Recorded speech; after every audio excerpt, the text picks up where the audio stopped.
Under this fractional reserve scheme, we inevitably become debt slaves to a ruling class of financial elite, not because they are better or smarter than anyone else, but because they have rigged the system to benefit themselves at the expense of most people on the planet.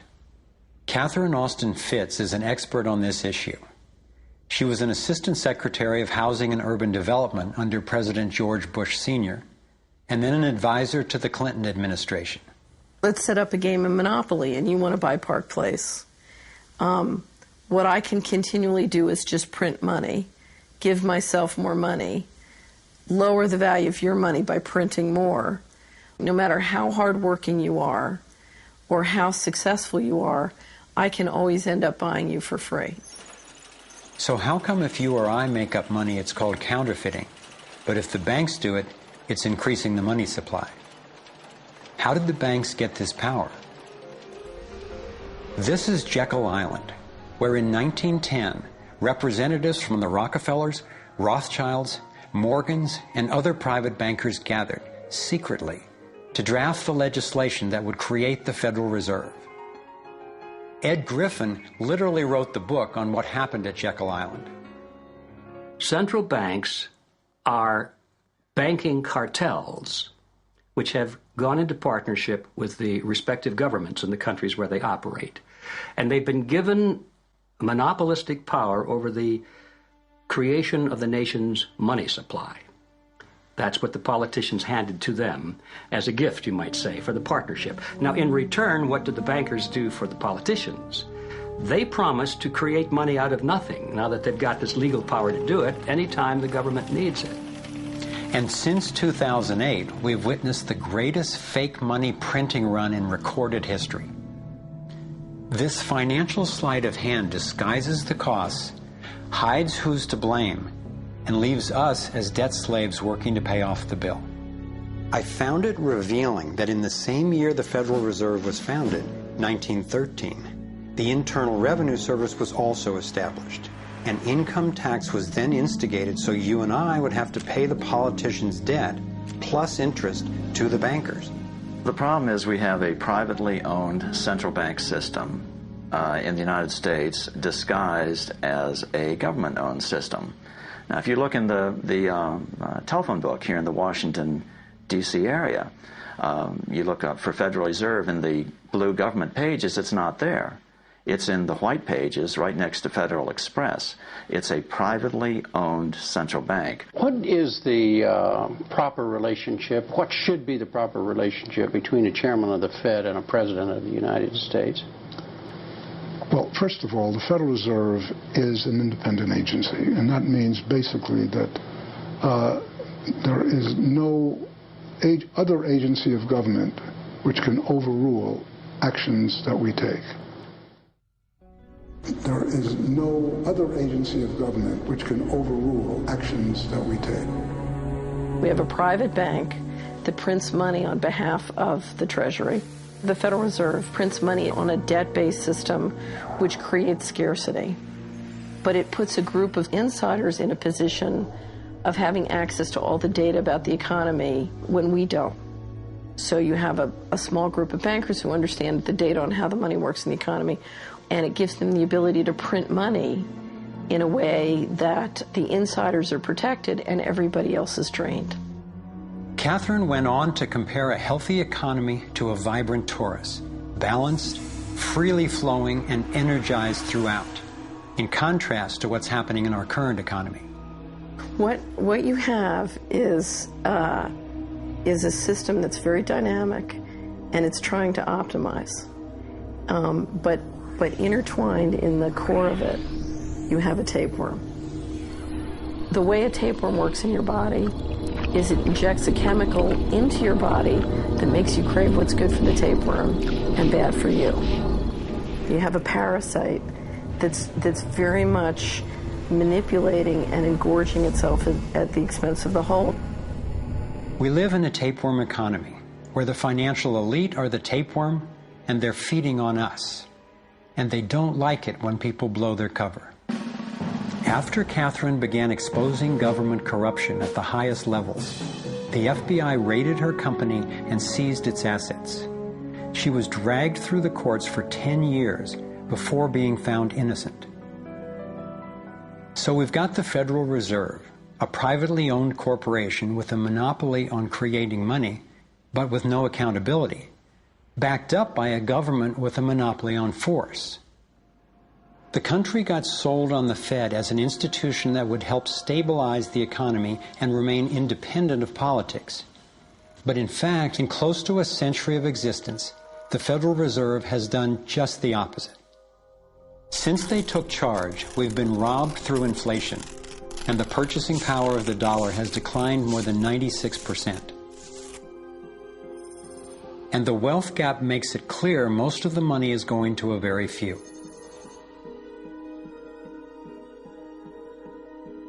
Only 16 years after the Federal Reserve was in power, America experienced the Great Depression.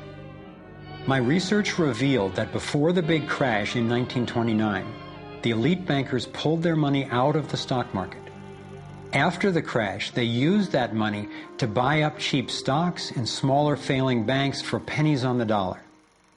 Among the bankers who consolidated their wealth this way were the Rothschilds, Rockefellers, and Morgans. A similar scenario played out in the 2008 financial collapse, with the same bankers benefiting. In the years leading up to the collapse, the biggest banks, including Bank of America, Citigroup, and Chase, controlled by the Rothschilds, Rockefellers, and Morgans, were bundling and trading bad loans that they knew would eventually fail. It's like putting rotten oranges in a box and selling them as grade AAA. The bundlers of the debt knew it was only a matter of time before someone would open that box and see that the content was worthless, since they were the ones who packed the boxes in the first place. When the rotten oranges, what we hear about as unsound loans, derivatives, and credit default swaps, were finally discovered, everyone was impacted. People lost their homes, their jobs, their businesses, and their retirements. Meanwhile, the biggest banks who created the problem in the first place were the ones who got bailed out. Why's that? Why would the Federal Reserve give trillions to the banks, even though the majority of Americans were against bailing them out? And why not help those most in need rather than the perpetrators of the financial collapse? My research led me to believe that the same people who created the Federal Reserve, the Rothschilds, the Rockefellers, and the Morgans, still control it, and they use this scheme to bail themselves out at our expense. Many of the banks created are still the most powerful lobby on Capitol Hill, and they, frankly, own the place. I'm convinced that the near collapse of the economy in 2008 resulted from an orchestrated pump-and-dump scheme designed and executed by the big bankers to consolidate wealth and power. David Icke explains how he sees the Federal Reserve rigging the so-called business cycles. Stage one, it's like throwing a fishing line out. Stage one, you put lots of money, units of exchange, into circulation. You do this by pushing interest rates down, by making lots of loans. This is the part of the cycle we call a boom. Because there's lots of units of exchange in circulation, there's lots of money changing hands. That generates lots of economic activity. That generates jobs. And as more and more money is spent, there's more demand. So companies take out more loans of fresh air money to increase their production. People get confident in their everyday lives. Hey, you know, I work for this company, they've got lots of orders, it's really going great, my job's safe, I tell you what, we can have a bigger house. Then they start to change it. What they do is they pull the fishing line in. They push interest rates up. Now, fewer people, are taking out loans, and they make the criteria for having a loan from the bank stronger anyway.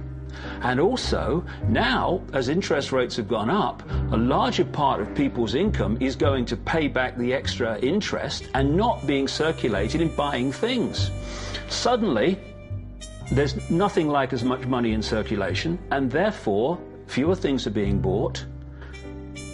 companies start to go down in terms of their profits, they start to shed jobs, and they start to go out of business. People lose their jobs, they can't pay the mortgage anymore of the big house they took out in the good times.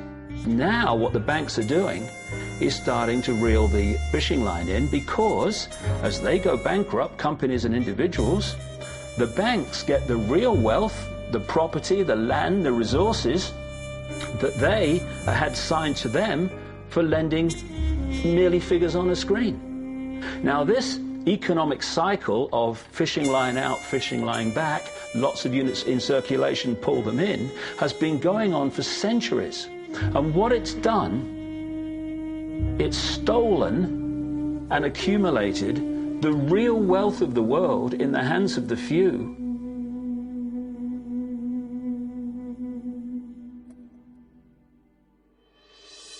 At the international level, central bankers use the World Bank and the International Monetary Fund to make more money while exploiting the resources of countries they lend to, bankrupting them in the process.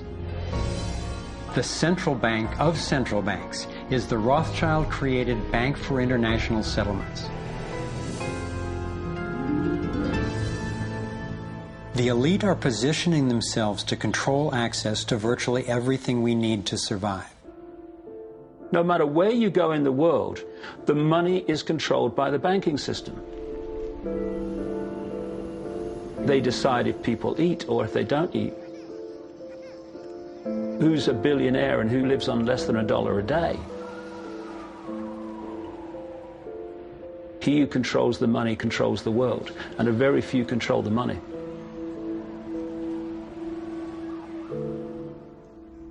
At this point, my view of the world had been turned upside down. I was struggling with the realization that the failure and suffering of so many is actually success and fulfillment for a few. The elite central bankers who fooled the world into letting them create money. They already have vast fortunes, so what is their end game? What is their ultimate agenda?